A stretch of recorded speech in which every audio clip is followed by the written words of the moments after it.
Elemental Hero Stratos was released on April 21st, 2007 in the Yu-Gi-Oh! TCG, and pretty much immediately this card saw competitive play. Nowadays, almost 15 years after this card's first release, I believe that it is one of the most popular and iconic Elemental Hero cards in the entire game, and probably just one of the most iconic cards in all of Yu-Gi-Oh's history. This is a big fan favorite card. It's also a card that saw tons of competitive play throughout the years, and in today's video I wanted to talk about how Stratos became an icon. Just in case you've never seen Stratos before, let's take a look at what this card does. Elemental Hero Stratos is a level 4 Wind Warrior effect monster with 1800 attack and 300 defense.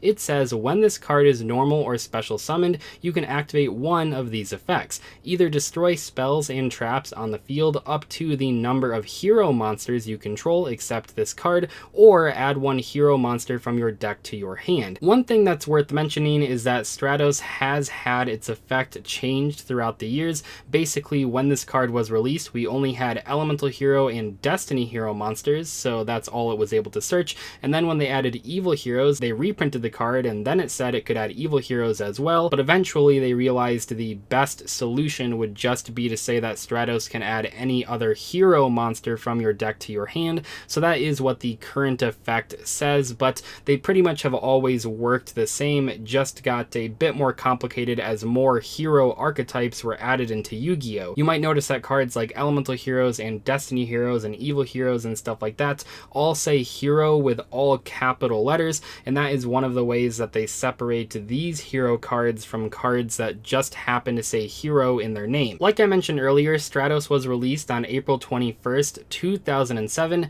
It was only legal at 3 copies per deck for a little over a week. It was limited to 1 copy per deck on March 1st of 2007, but there was a Shonen Jump Championship during that week and a half period, and Stratos was a monster at that event. I mean, this card was crazy. It was part of a deck called Airblade Turbo that could play multiple copies of Stratos.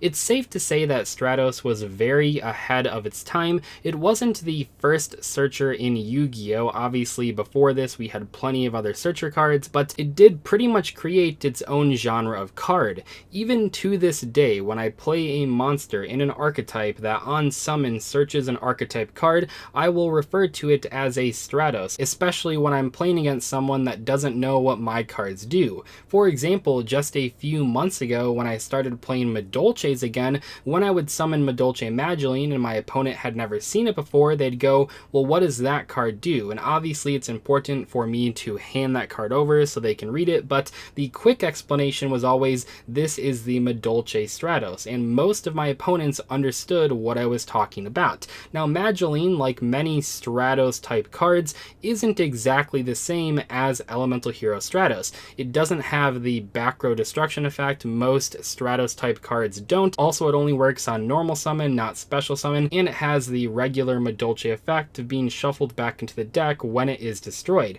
Most Stratos cards are not exact copies of Elemental Hero Stratos, but a lot of players, myself included, will pretty much refer to any level 4 or lower monster that searches a card on summon as a Stratos type monster. It's a great shorthand for explaining cards to players that haven't seen them before. And this isn't the only card to do this, by the way. Lone Fire Blossom has been a popular way to describe cards that tribute themselves to special summon a monster from the deck, but Stratos has always been one of the bigger examples of a card's name becoming a new category of card. Now, like I said, this card was very ahead of its time, and it saw tons of competitive play in a variety of formats and a variety of different decks. Stratos obviously saw play in Elemental Hero decks for a very long time, but it also sort of became an honorary Destiny Hero monster when it was released. A lot of people played this card alongside things like Destiny Hero Malicious and Destiny Hero Diamond Dude and Dasher and Disc Commander. We did see Stratos being played in decks that played Elemental Hero cards, but I would say for the first few years, Destiny Hero cards were way more popular with Stratos than Elemental Hero cards ever were. But it did see play in Elemental Hero based decks like Little City and Hero Beat later on, but it also saw play in decks like Gladiator Beasts because they wanted to search out their Elemental Hero Prisma. So on the competitive side of Yu-Gi-Oh!, Stratos was topping and winning a ton of tournaments, but even on the more casual side of things, people loved this card. Heroes are one of the biggest fan favorite archetypes in the entire game, and it seemed like people loved this card whether or not they were casual or competitive. And it only seemed to get better with age as we got more hero monsters added into the game. Weirdly enough though, I think when I look back, one of the biggest things that really did boost the popularity of this card was when it got banned. After being limited for 5 years, Stratos finally got banned on the September 1st, 2013 TCG ban list. Now that ban list was one of the biggest ban lists in all of Yu-Gi-Oh's history, even to this day, and Stratos was one of the many cards that got hit. Stratos, unfortunately, at that point wasn't even that good. It wasn't really that popular. Yeah, it saw play in Hero Beat and Bubble Beat decks, but those were rogue decks by most metrics. People at this point were not really thinking about playing elemental heroes for the most part. To say that people were pissed when Stratos got banned would be an understatement. It didn't help that the main purpose of that ban list was to hit Dragon Rulers a lot, and that deck still remained the best deck in the next format, so people were pretty mad at Konami for banning a fan favorite card like Stratos. Admittedly, I can kind of understand what Konami was thinking when they banned Stratos. I do think it was very bad timing. I don't think it should have been on that particular ban list, but Stratos was a card that saw tons of competitive play throughout the years, and honestly I'm surprised it didn't get banned earlier when it was actually seeing a bunch of play. But at that point it was very strange. Hero decks were not really in the metagame, so why bother banning Stratos? This basically started a movement in the community to ask Konami at every single ban list to bring back Stratos, and this went on for years. Ironically, banning Stratos actually gave it a huge boost in popularity. Every single time a new ban list was right around the corner, people online were like, is this going to be the ban list where they finally unbanned Stratos?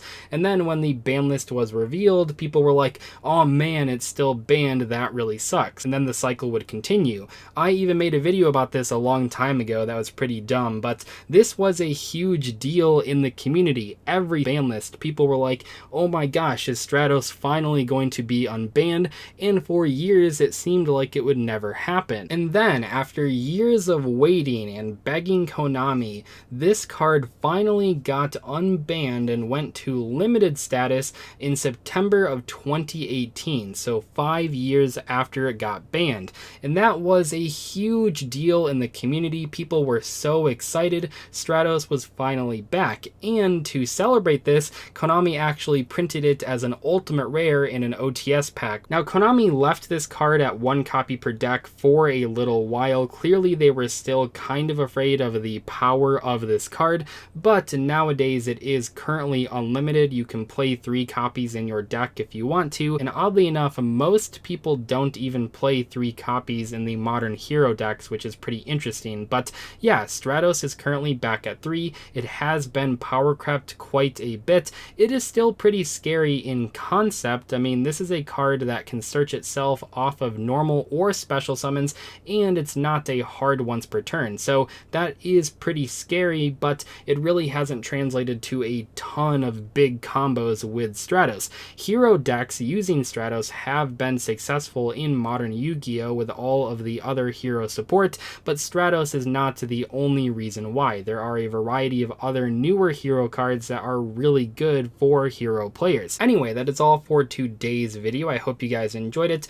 Elemental Hero Stratos is a very interesting card that saw tons of play and has a very unique history. I don't think there's ever been a card in Yu-Gi-Oh! That had so many people asking for it to be unbanned, and I'm not sure if it'll ever happen again. I'll see you guys later though. Thanks so much for watching. Goodbye.